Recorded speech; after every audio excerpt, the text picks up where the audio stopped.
ശേഷം ബീച്ച് പോവാണ് ഗൈസ്. അപ്പൊ നമുക്ക് ഞാൻ അപ്പനോടും അമ്മനോടും ബീച്ച് പോട്ടെ പറഞ്ഞപ്പോ ബീച്ചിലോട്ട് കൊണ്ടുപോവാ പറഞ്ഞു. അപ്പൊ നമുക്ക് ബീച്ചിലോട്ട് പോയിട്ട് ബൈ ബൈ. തനുമോൾ ഈ കഴിക്കുന്നത് കണ്ടിട്ട് വായിൽ എത്ര ആക്ക് വെള്ളം വന്നെന്ന് എന്തായാലും കമന്റ് ചെയ്യാൻ മറക്കരുത് കേട്ടോ. ഹലോ, എല്ലാവരും ഞങ്ങളെ ചാനൽ സബ്സ്ക്രൈബ് ചെയ്യണം, ലൈക്ക് ചെയ്യണം, ഷെയർ ചെയ്യണം, സപ്പോർട്ട് ചെയ്യണം. അപ്പൊ നമുക്ക് നേരെ വീഡിയോയിലോട്ട് പോയാലോ? ഞങ്ങൾ ഏതാണ്ട് ഒരു വർഷത്തിന്റെ അടുത്തായിട്ടോ ബീച്ചിലേക്കൊക്കെ ഒന്ന് വന്നിട്ട്. മുറ്റത്തെ മുല്ലയ്ക്ക് മണമില്ല എന്നാണല്ലോ പണ്ട് ആരോണ്ടൊക്കെയോ പറഞ്ഞിട്ടുള്ളത്. വെള്ളം കണ്ടതും തനുമോക്ക് ഞങ്ങളൊന്നും ഒരു ഓർമ്മയില്ല കേട്ടോ. ഒറ്റ ഓട്ടായിരുന്നു. പിന്നെ പാട്ടും ഡാൻസും ഒക്കെ ആയിട്ട് ഉഷാറായിട്ടോളും അടിപൊളിയായിട്ട് പോയി. പിന്നെ ഇതാണ് നമ്മളെ മൂസക്കായി രാവിലെ കേട്ടോ.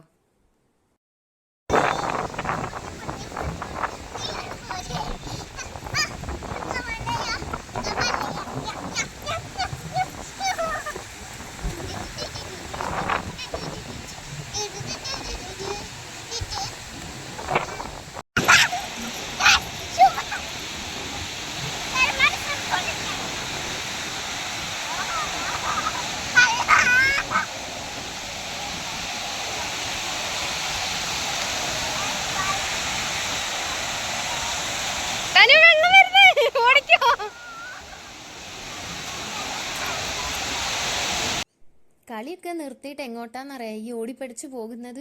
ഉപ്പിലിട്ടത് മേടിച്ച് കഴിക്കാനാട്ടോ ഞങ്ങളെ കൂട്ടാതെ ഈ തിരക്കിട്ട് പോകുന്നത്. തനുമോളെ പറഞ്ഞിട്ട് കാര്യമില്ല. ഉപ്പിലിട്ടത് കണ്ടു കഴിഞ്ഞാൽ ആർക്കാലെ കൺട്രോള് പോവാത്തത്? എന്തായാലും എന്റെ കൺട്രോള് പോയേ. ഞാൻ എപ്പോഴും രാവിലേട്ടനോട് പറയുമ്പോൾ കോഴിക്കോട് അതി നന്നായില്ലേന്ന്. ഇല്ലെങ്കിൽ ഇതൊക്കെ കാണാനും കഴിക്കാനും ഇപ്പോൾ എത്ര ദൂരത്തുനിന്നൊക്കെ വരേണ്ടി വരൂലേ? നിങ്ങൾ ആരെങ്കിലും ഇങ്ങനെ വന്നിട്ടുണ്ടോ? എന്തായാലും കമന്റ് ചെയ്യാൻ മറക്കരുത്. പിന്നെ അതിന്റെ ഇടയ്ക്ക് ഇതാ തനുമോള് നല്ല ചൊരണ്ടേസ് ഒക്കെ കഴിക്കാൻ തുടങ്ങിട്ടോ. ഇത് അത്ര അങ്ങോട്ട് ഇഷ്ടപ്പെട്ടിട്ടില്ല കേട്ടോ. മധുരം ആയതുകൊണ്ടാണ്. പൊതുവെ തനുമോക്ക് എരിവും പുളിയാണ് ഇഷ്ടം. മധുരം ആയതുകൊണ്ട് വേഗം രാവിലേട്ടനെ കൊണ്ട് മൊത്തം ഇരുന്ന് കഴിപ്പിച്ച്.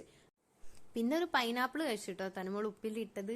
പിന്നെ എന്തൊക്കെയോ കഴിക്കുന്നുണ്ട്. എനിക്ക് എല്ലാം കൂടി വീഡിയോ എടുക്കാൻ കഴിയുന്നില്ല കേട്ടോ. കാരണം ഞാനും ഇത് കഷ്ടപ്പെട്ടിരുന്ന് കഴിക്കുകയാണ്. ഞാൻ ഈ കഷ്ടപ്പെട്ട് വീഡിയോ എടുക്കുന്നതിന് ബുദ്ധിമുട്ടെങ്കിൽ മനസ്സിലാക്കണം ഗൈസ്. ഇത് കഴിക്കും വേണം വീഡിയോ എടുക്കണം. അതിനിടയ്ക്ക് തനുമോൾ ഒരുപാട് എക്സ്പ്രഷൻ ഒക്കെ ഇടുന്നുണ്ട് കേട്ടോ. പിന്നെ ഒരു മാങ്ങ എടുത്ത് കഴിച്ചിട്ടോ, ഉപ്പിലിട്ട മാങ്ങ. സത്യം പറഞ്ഞപ്പങ്ങൾക്ക് വായിൽ കുറച്ചെങ്കിലും വെള്ളം വരാതെ ആരെങ്കിലും ഒരാളുണ്ടോ? അതിന്റെ കൂടെ അച്ചാറ് നല്ല. ഈ ബീച്ചിൽ അച്ചാറിന് ഒരു പ്രത്യേക ടേസ്റ്റ് ആണ് കേട്ടോ. എരിവിനോട് തനുമോക്ക് പണ്ടേ ഭയങ്കര ഇഷ്ടമാണ് കേട്ടോ. ഈ തേക്കുന്നത് കാണുമ്പോൾ വിചാരിക്കും നല്ല എക്സ്പീരിയൻസ് ഉണ്ടല്ലോ എന്നല്ലേ. ഉണ്ട്. വീട്ടിലും ഇതൊക്കെ തന്നെയാ പണി. തനുമോക്കും തനുമോളെ പാപ്പനും മെയിൻ പരിപാടി ഇതാണ്. മാങ്ങ, അച്ചാറ്, മുളക് പൊടി, ഉപ്പ്. ചോറ് കഴിച്ചിട്ടില്ലെങ്കിൽ ഞങ്ങൾക്ക് ഇതാണ് കേട്ടോ മുഖ്യം വീലേന്ന് പറഞ്ഞാൽ തനുമോളെ കാര്യം. അതിന്റെ ഇടയ്ക്ക് ഡ്രസ്സിലൊക്കെ അച്ചാറ് വാരി പൂശുന്നുണ്ട് കേട്ടോ. സത്യം പറഞ്ഞാൽ ഇന്ന് ഞങ്ങൾ ബീച്ചിൽ വരണം എന്നൊന്നും വിചാരിച്ചല്ലോ കേട്ടോ. തനുട്ടി പെട്ടെന്ന് നോക്ക് എന്തോ ഒരു ആഗ്രഹം തോന്നി ഒന്ന് ബീച്ചിലൊക്കെ പോവാന്ന് പറഞ്ഞപ്പോൾ ഞങ്ങൾ എന്തായാലും പാവല്ലേ കൊണ്ടുവരാന്ന് വിചാരിച്ച്. പിന്നെ എക്സാം അല്ലേ വരുന്നത്. എക്സാം വന്നു കഴിഞ്ഞാൽ പിന്നെ ഫുൾ ടൈം പഠിത്തായിരിക്കുമല്ലോ. അതിന്റെ മുന്നേ ഒന്ന് എന്തായാലും കുട്ടികളെ കുറച്ച് എൻജോയ് ചെയ്യട്ടല്ലേ. ഇപ്പൊ സമയം ഏകദേശം ഒരു 7 മണി ആയിട്ടുണ്ട് കേട്ടോ. അപ്പൊ നല്ല വിശപ്പടിക്കാൻ തുടങ്ങിയപ്പോ ഞങ്ങൾ മെല്ലെ ബീച്ചിൽ നിന്ന് ഇറങ്ങിട്ടോ. ഞങ്ങൾ ഇനി നേരെ മുഗദാർ ബീച്ചിലേക്കാണ് പോകുന്നത്. കുറച്ചായിട്ടൊരു ട്രെൻഡിങ് ഐറ്റം ഇറങ്ങിയിട്ടില്ലായിരുന്നോ? കൂന്തലിന്റെ അകത്ത് ഫില്ല് ചെയ്തിട്ടുള്ള സംഭവം. അത് കഴിക്കാൻ പോവാണ് കേട്ടോ. ഞങ്ങൾ സാധാരണ ബീച്ചിലേക്ക് വന്നിട്ട് കുറെ കാലമായല്ലോ. അപ്പൊ അത് ഇറങ്ങിയ സമയത്ത് ഞങ്ങൾക്ക് കഴിക്കാൻ പറ്റില്ല. അപ്പൊ ഇപ്പൊ എന്തായാലും കഴിച്ചാളെന്ന് വിചാരിച്ച് ഞങ്ങൾ നേരെ മുഗദാർ ബീച്ചിലേക്ക് പോയി കൂന്തളും കപ്പ ബിരിയാണിയും ഒക്കെ കഴിച്ചിട്ടോ. ഞങ്ങൾ ഹാപ്പി. അപ്പൊ എല്ലാവർക്കും ടാറ്റാ. അടുത്ത വീഡിയോയിൽ വീണ്ടും കാണാം കേട്ടോ.